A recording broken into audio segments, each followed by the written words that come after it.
There are certain things that change us forever, create new normals, and make us different. The terror attacks, 9/11 for one, that made terror and security part of everyday life. Pearl Harbor heaved us into World War II, transforming us into a global superpower. And now it seems there is another world event that may have changed us forever. At least that's what Americans are saying in a recent survey.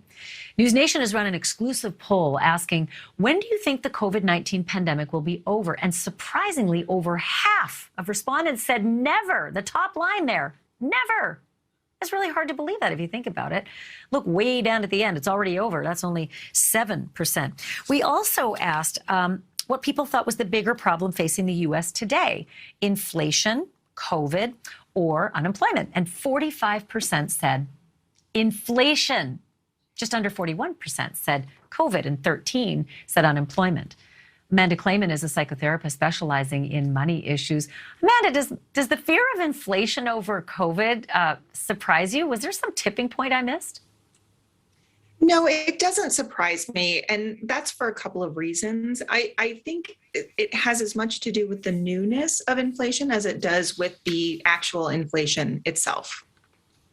Okay. And then there was another question that kind of made me think we're in a new normal. And it was from a Harris poll that said Americans now think $128,000 a year as a salary is what you need to be financially secure.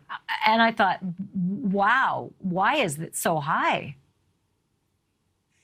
And that's pretty far from the average, too, if we look at it. So we can think about really what that number means to us. And I think what we find when we scratch the surface is that that's the amount of money that we feel like we need in order to live a pretty comfortable and secure middle class existence, to have things like a safe home and good schools, to be able to get ourselves to and from work.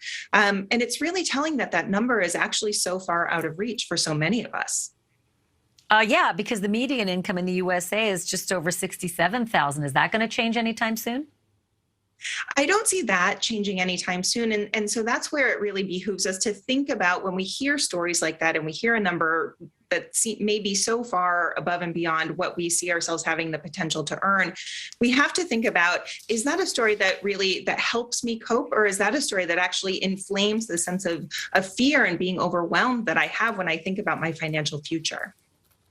I'll tell you something, Amanda. I need a personal, financial psychotherapist. So I'm going to be ringing you up real soon. Thank you for being on tonight. Anytime. Thank you for watching. Click the red subscribe button below so you can get more of NewsNation's fact-driven, unbiased coverage.